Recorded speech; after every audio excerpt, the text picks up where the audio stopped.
একটা শান্ত সময়ে পবিত্র ঈদুল ফিতরের নামাজে যে মহান রব্বুল আলামিন আমাদেরকে একত্রিত করেছেন তার দরবারে সকলে শুকরিয়া আদায় করি। আলহামদুলিল্লাহ, আলহামদুলিল্লাহ।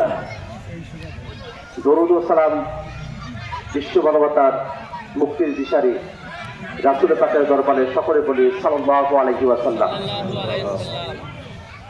সম্মানিত এলাকাবাসী, আপনারা ভালো আছেন সবাই? আল্লাহর কাছে শুকরিয়া যে আমার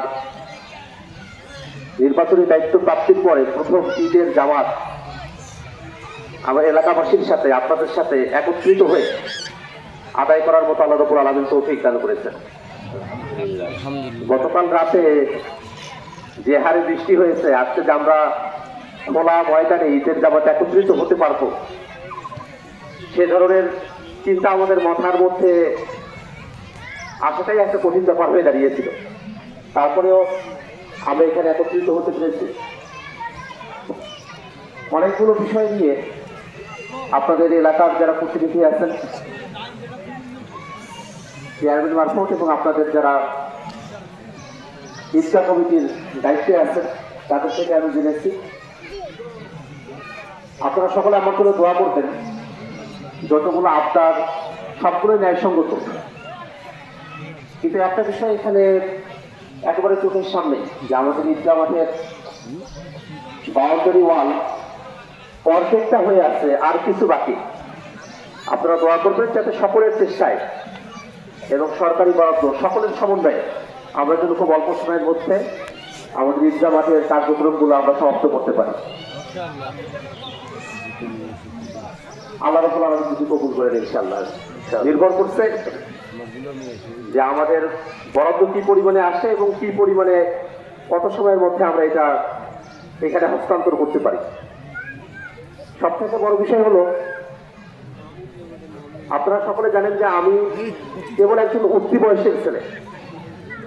এখানে অনেকেই আছেন যারা আমার বাবার বয়সী, যারা হয়তো আমার দাদার বয়সীও আছেন অনেকে। তো আমি আসলে আপনাদের সন্তানের মতো খুব অল্প বয়সে আল্লাহ রাব্বুল আলামিন আমার উপর একটা বড় দায়িত্ব দিয়েছেন। আপনারা দোয়া করবেন যাতে যতদিন আমার উপরে এই দায়িত্বটা অর্পিত আছে আল্লাহ রাব্বুল আলামিন যেন আমাকে পুঙ্খানুপুঙ্খভাবে দায়িত্বটা পালন করার মতো তৌফিক দান করেন। আল্লাহুম্মা আমিন। এবং নির্বাচনের আগে আমি বলেছি যে ব্যক্তিগত অর্থ দিয়ে আমি খুব বেশি মানুষের উপকার করবো সে সামর্থ্য আমার নাই, কিন্তু জনগণের টাকা, ট্যাক্সের টাকা, সেটা যেন পুঙ্খানুপুঙ্খভাবে যেখানে জনগণের অধিকার আছে সেখানে সঠিকভাবে পৌঁছানো হয়, সেই ওয়াদাটা আমি রক্ষা করতে চাই ইনশাআল্লাহ। এবং সেই লক্ষ্যেই এবছর ঈদের জন্য আমাদের এলাকায় 10 লক্ষ টাকা বরাদ্দ এসেছিল, 700 শাড়ি বরাদ্দ এসেছিল।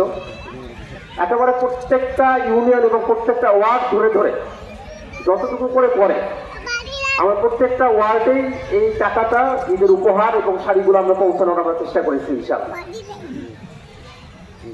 খুব বেশি না পরিমাণে, কিন্তু একটা জায়গার মধ্যে তো ব্যাপারটা এমন না যাতে সবগুলো জায়গাতেই পৌঁছে যায়, যেহেতু সবগুলো মানুষের আমার উপরে একটা হক আছে, সে হকটা আদায় করার জন্য চেষ্টা করেছি।